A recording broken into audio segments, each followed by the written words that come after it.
Hi Equals, it's Kim. Welcome back to my channel. And today I want to talk about intent. And I'd love for you to join me in a conversation below.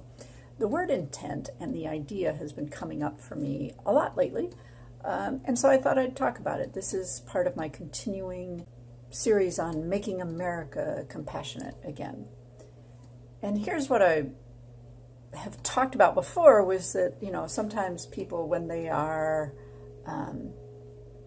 bullying or harassing or making fun of somebody, when confronted with it, they'll say, "Oh, but I didn't really mean it. I was just being funny." And adults often let young people, or anybody, off when they say, "Oh, I was just being funny." And so I have a previous video where we talked about that it's not funny. It doesn't matter whether you meant to be funny, but if you belittle, dehumanize people, and you intentionally do it, so if you belittle people, if you are dehumanizing people, you can't use "I was just being funny" when you get called on it, right? Unless you happen to be a comedian, and we may still call you on it. But if you're just a regular person out there and you're being mean, you can't use a defense of "I was just making a joke" and expect us any longer to let you off the hook. There is no reason that we need to treat other people as if they are less than human.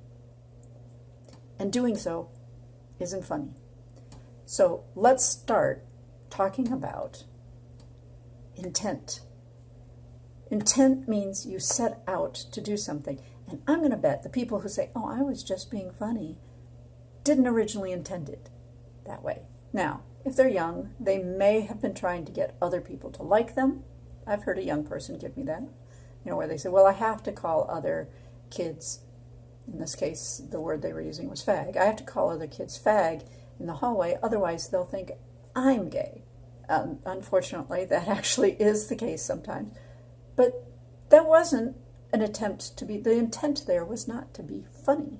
The intent was to get other kids to like him or to not think he himself was gay. This one's hard.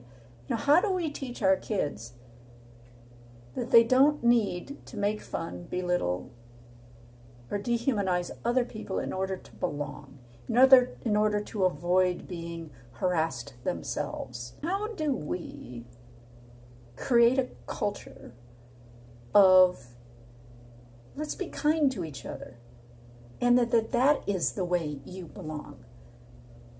And I think this comes down to the adults.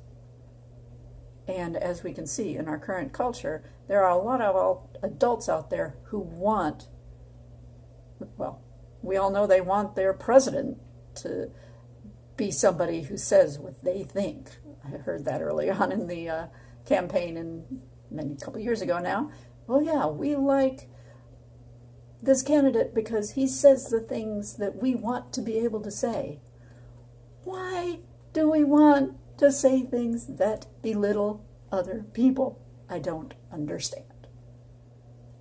What profit is in it? Do we as adults really have such low self-esteem that we need to belittle other people in order to raise ourselves up? Can't we find some other mechanism for making ourselves feel good about ourselves? That said, the purpose of this particular video is to talk about intent. Also have another aspect in my life. I was talking about how intent has come up in a couple of situations lately. So there's intent in your bullying or harassment language, how you talk about other people, how you try to belong to a group, and what is your intent there. But then there's the flip side of intent. I do HIV work around modernizing the criminal code around disclosure of HIV status to intimate partners, and I will put a card up to the video where I talk about that if you want more information about that work. But part of that work is also intent. So the idea that what was the person's intent in not disclosing their HIV status? The law presumes that if you don't, that if you don't disclose your status to an intimate partner, that you meant to hurt them, that you meant to harm them somehow, which just isn't true.